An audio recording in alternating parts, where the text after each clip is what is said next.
النبي اللهم بارك. بسم الله ما شاء الله. شايفين؟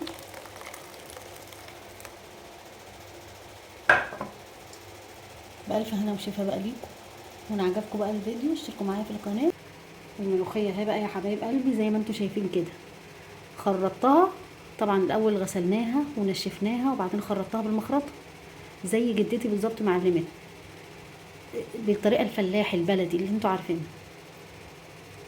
وخرطتها وبعدين رحت جايبه حته فلفل حراق كده حار، وقطعت ربعه، وقرنين فصين توم قطعتهم عليها كده زي ما انتوا شايفين. هنعمل طبعا الشوربه طريقه الملوخيه زي جدتي بالظبط ما بتعملها. خليكم معايا وهتشوفوا. وان عجبكم بقى الملوخيه بتاعتنا عجبتكم اشتركوا معايا في القناه واعملوا لي لايك. يلا خليكم معايا.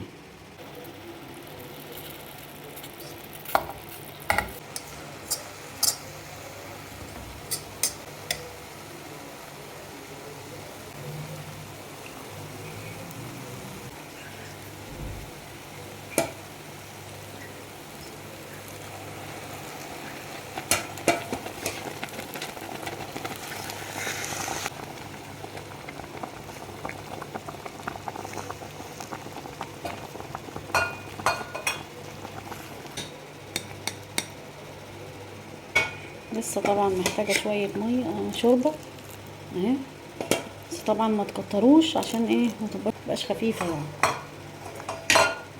بالملوخيه تقيله، في حد بيحبها خفيفه شويه، فحاولي تظبطي الشوربه على قد الحاجه اللي انت عاوزاها. الاول بنحط الملوخيه في الحله وبعدين ننزل عليها بالشوربه.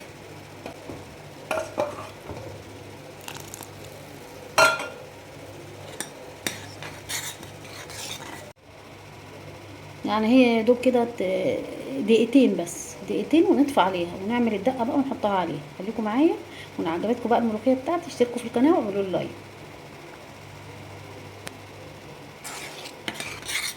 بسم الله ما شاء الله اللهم بارك. الله اكبر.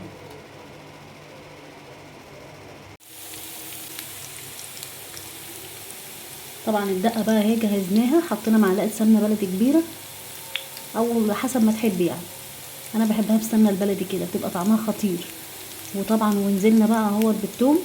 اول بس ما يصفر كده ويدبل نحط معلقه الكزبره ونطشها على الملوخيه. خليكم معايا.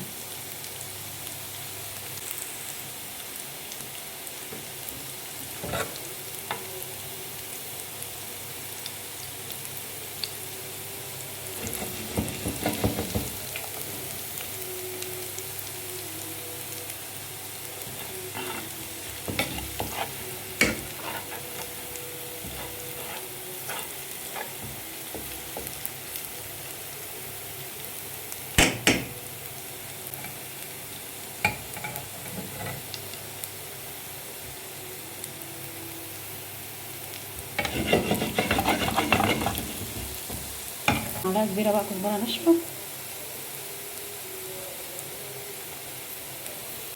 نزلنا بقى بالكزبره الناشفه هنا معلقه كبيره، ونقلبهم بقى مع بعض كده ونقلبهم على الملوخيه.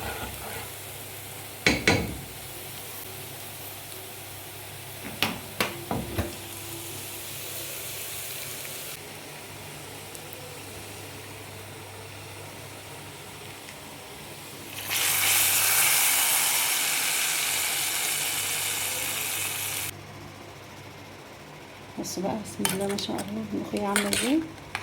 شايفين؟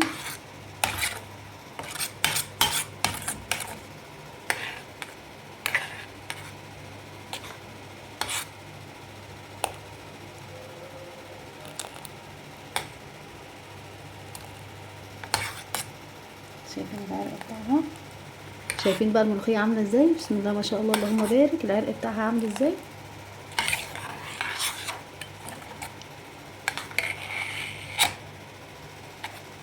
قناه واعملوا لي لايك.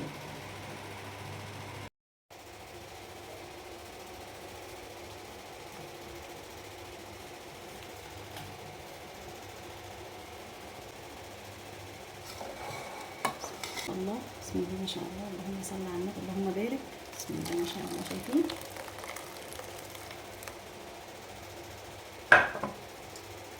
بألف هنا وشفا بقى ليكم. وان عجبكم بقى الفيديو اشتركوا معايا في القناه واعملوا لي لايك.